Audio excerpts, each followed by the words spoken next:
So I have a stack of these papers that I've used to lift paint, and some that are demonstrations of various things, or I'm just fooling around, I'm not sure what.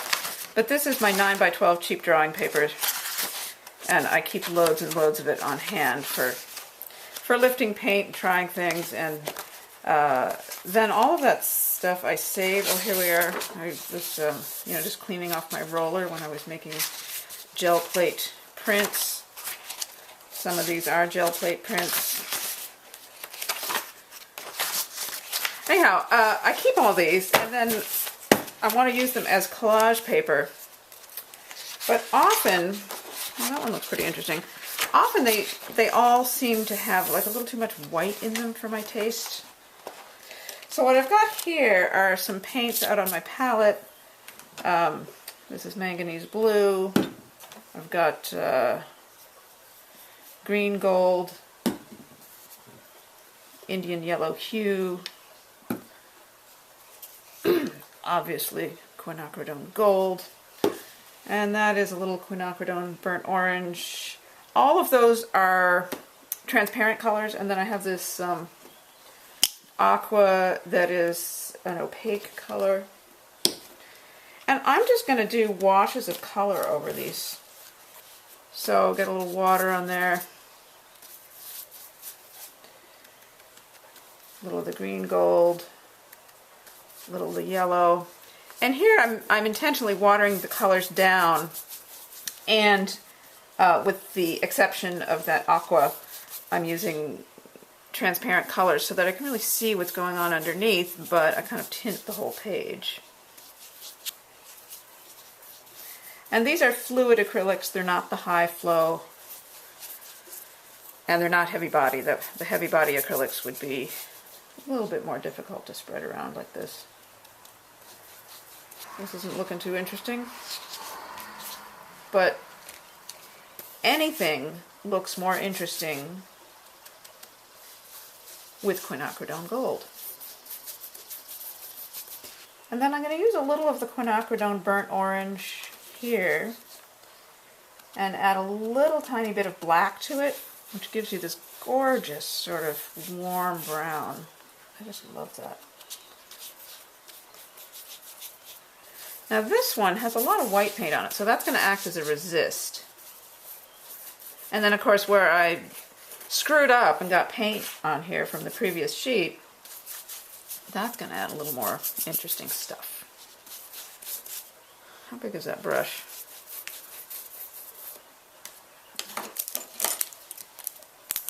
I'm going to use a bigger one. If you want to know what brushes these are, go to my website. Under links, there's a page called Favorite Materials, and there's a link for the brushes. Let's try that. Okay.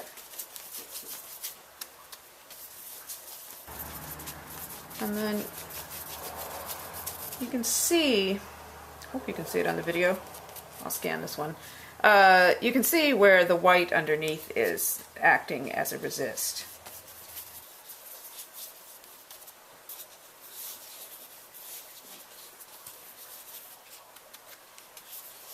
And then I'm going to use this green gold, but then also add a bit of this Jenkins green.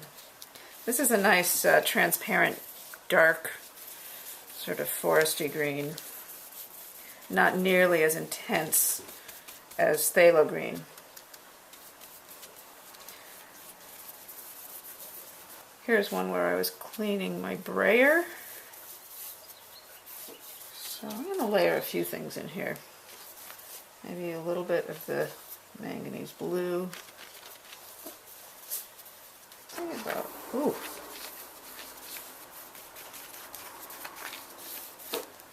It's a lot of magenta. When in doubt, return to quinacridone gold. So then I have a pretty big stack of collage papers that look more interesting and more sort of definite to me. You know, this is a blue paper, this is purple with some figuring in it. They all have something interesting going on, but they're basically kind of tone on tone. Seems a little bit different. So these are going to be more useful to me as collage papers than they were previously with so much white on them. So I'm going to use them to work on some 4x4 pieces, and I have these little pieces that are around 5.5 or 5 inches square-ish, and they're left over from cutting other sizes of paper. And then I have this, which is a 4x4 window, where I can sort of get a sense of the scale of these collage papers.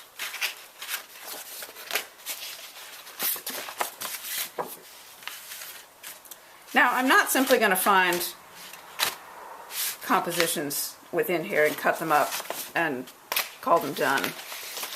But just looking through that window gives me a sense of the scale.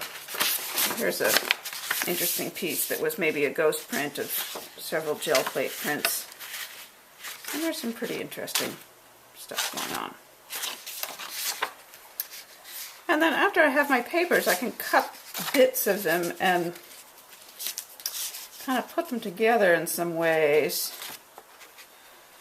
that, I don't know, may or may not make interesting 4x4 pieces. But I have this sort of viewfinder to see what I can do with them. So I made sure to have some black and white material, some very neutral material, and then the pieces that I painted. Here's something black and white.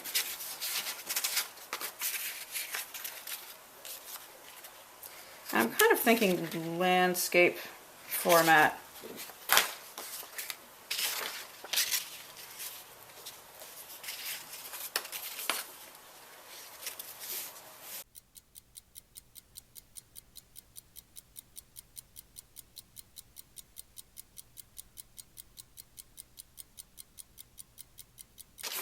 So once I find something that I like, if I find something that I like, kind of like that, although it might use some modification, then I'll proceed to glue it down to one of these bigger than 4x4 substrates, and then I will crop it. So I have my matte medium.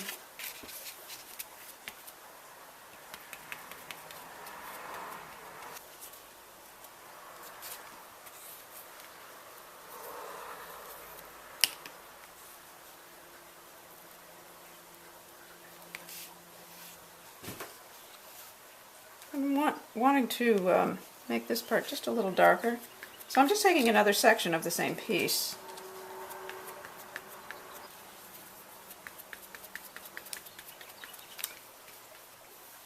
Thought I was going to do a gray there, but I'm going to try this opaque, kind of dark, slightly dull orange. Now I'm trying to give it a little variation with the brown. And it might work and it might not. You can always collage over it, so